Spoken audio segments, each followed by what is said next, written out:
सुप्रभात बच्चों।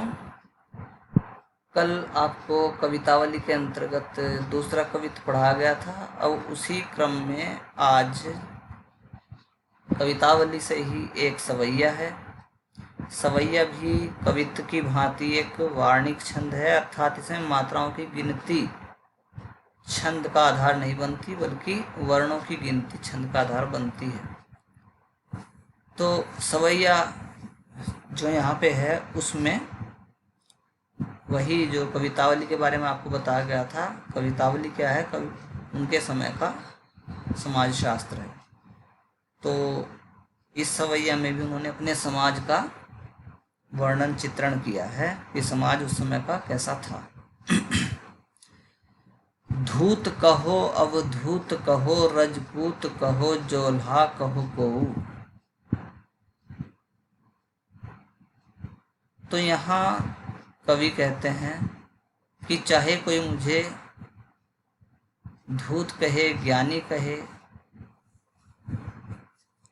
अवधूत कहे, ज्ञानी कहे, धूत चाहे मूर्ख कहे या फिर मुझे ज्ञानी कहे,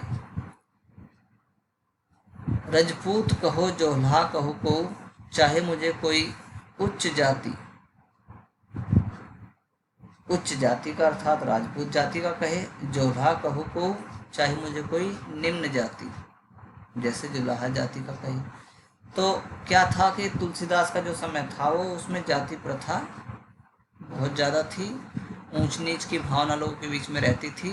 राजपूत को अपने राजपूत होने का घमंड होता था, तो दबे कुचले और दलित वर्गों को अपने कम होने का, कमतर होने का थोड़ा क्षोभ रहता था।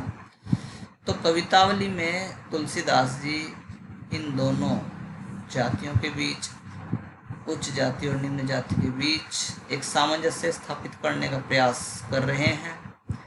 तो पहली पंक्ति को एक बार फिर बच्चों देखेंगे। धूत कहो अवधूत कहो, चाहे मुझे मूर्ख कहो या मुझे ज्ञानी कहो, अज्ञानी कहो या ज्ञानी कहो, रजपूत कहो जोल्हा कहो को, चाहे उच्च जाति का कहो या निम्न जाति का कहो। काहू की बेटी सो बेटा न ब्याहब, मुझे किसी की बेटी के संग अपना बेटा नहीं बिहाना। काहू की जाति बिगाड़ न सोऊ, किसी की जाति मेरे कार्य से नहीं बिगड़ सकती। तो दोनों चीजों को जोड़ के देखेंगे यहाँ। काहू की बेटी सो बेटा न ब्याहब, काहू की जाति बिगाड़ न सोऊ, किसी की बेटी से मुझे अपना बेटा नहीं ब्याहना है जिससे कि मैं उसकी जाति में कोई बिगाड़ ले आऊँगा। तो बच्चों इसमें आप देख रहे हैं कि पंक्ति में कहा गया है काहू की बेटी सो बेटा ना ब्याहब, जबकि आज थोड़ा सा क्या है, परिप्रेक्ष्य बदल गया है। आज बेटी को कैसे घर में देना है ये पिता की चिंता है, लेकिन उस समय का जो समाज था बेटे को कैसे घर में देना है उस चिंता को व्यक्त करती हुई पंक्ति है। और यदि बेटा किसी निम्न कुल की बेटी के साथ विवाह कर लेता था तो उससे उस कुल को संताप पहुंचता था, आघात पहुंचता था, उस कुल की प्रतिष्ठा पर प्रश्न लगता था। तुलसी सरनाम गुलाम है राम को, तुलसीदास जी कहते हैं कि मैं तो राम गुलाम के रूप में सरनाम हूँ, प्रसिद्ध हूँ, अर्थात राम के सेवक के रूप में प्रसिद्ध हूँ। जाको रुचे सो कहे कछु ओहू, जिसको मेरे बारे में जो कुछ अच्छा लगे वो कह सकता है। तो तीनों पंक्तियों को एक बार फिर देखें। चाहे मुझे कोई अज्ञानी कहे, चाहे मुझे कोई ज्ञानी कहे, चाहे मुझे कोई राजपूत कहे, चाहे मुझे कोई जुलाहा कहे, मुझे कोई फर्क नहीं पड़ता। काहू की बेटी सो बेटा न ब्याहवे, काहू की जाति बिगाड़ न सो, किसी की बेटी के संग मुझे अपने बेटे का विवाह नहीं करना जिससे कि उसकी जाति पर कलंक लग जाएगा। तुलसीदास जी कहते हैं कि मैं राम के सेवक के रूप में सरनाम हूँ, प्रसिद्ध हूँ। जाको रुचे सो कहे कछु, जिसको जो अच्छा लगे मेरे विषय में वो कह सकता है। रजपूत, जुलाहा, ज्ञानी, अज्ञानी कुछ भी कह सकता है। मांग के खैब मसीत को सोईबो, मैं तो मांग कर खाता हूँ, मस्जिद में जाके सो जाता हूँ। ले वो को एक न दे वो को दो, न मुझे किसी से एक लेना न किसी से मुझे न किसी को मुझे 2 रुपये देने, न किसी का 1 लेना, न किसी को 2 देने, अर्थात मेरा किसी के साथ में कोई लेन देन भी नहीं है। बिल्कुल बेफिक्र होके मांग के खाता हूँ और जाके काम मस्जिद में सो जाता हूँ। अब यहाँ देखो उसने दोनों धर्मों को जोड़ने की कोशिश करी है कि मैं हिंदू हूँ मांग के खाता हूँ, सेवक किसका हूँ, राम का हूँ, और सोता कहाँ हूँ, जाके मस्जिद में। तो यानी जो 2 धर्मों का फर्क था उस फर्क को मिटाने की कोशिश करी गई, और जो जातियों के बीच, हिंदू धर्म में जो जातियों के बीच कलेश रहता है उस कलेश को मिटाने की कोशिश की गई। साथ ही साथ जब लोग कहते हैं कि निम्न कुल का बेटा या उच्च कुल का बेटा निम्न कुल के या उच्च कुल के घर में बेटी से ब्याह कर लेता है तो उससे कुल पे कलंक लगता है, तो कहता है तुलसीदास के मुझे उसकी भी चिंता नहीं है, मैं ऐसा कुछ नहीं मानता, मेरे बारे में जो कोई कुछ कहे मुझे उससे कोई फर्क नहीं पड़ता।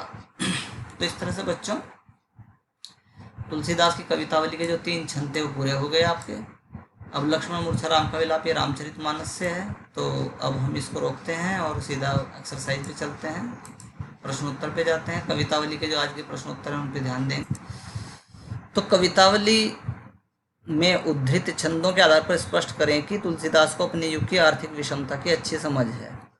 तो कवितावली में आपको 3 छंद मिले हैं, जिनमें से 2 पहले कवित्त हैं और तीसरा जो है वो एक सवैया है। तो तुलसीदास को अपने युग की आर्थिक विषमता की अच्छी समझ है। तीनों बातें, तीनों छंद में ये बातें स्पष्ट हो जाती हैं। पहले कवित्त में क्या कहा तुलसीदास ने,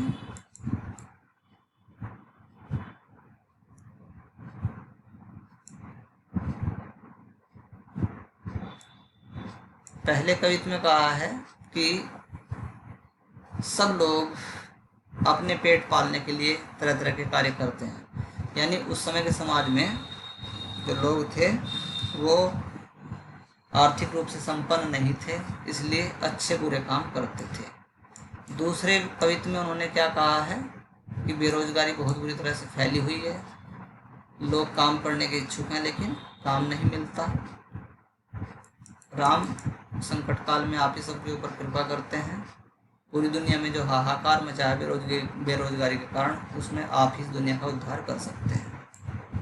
उसके बाद आज वाला आपने पढ़ ही लिया है। तो इस तरह से आपको लग रहा है नहीं कि तीनों के तीनों जो छंद हैं वो उस समय की सामाजिक आर्थिक जो स्थितियां हैं, विषमताएं हैं, उनको अच्छी तरह से स्पष्ट करते हैं।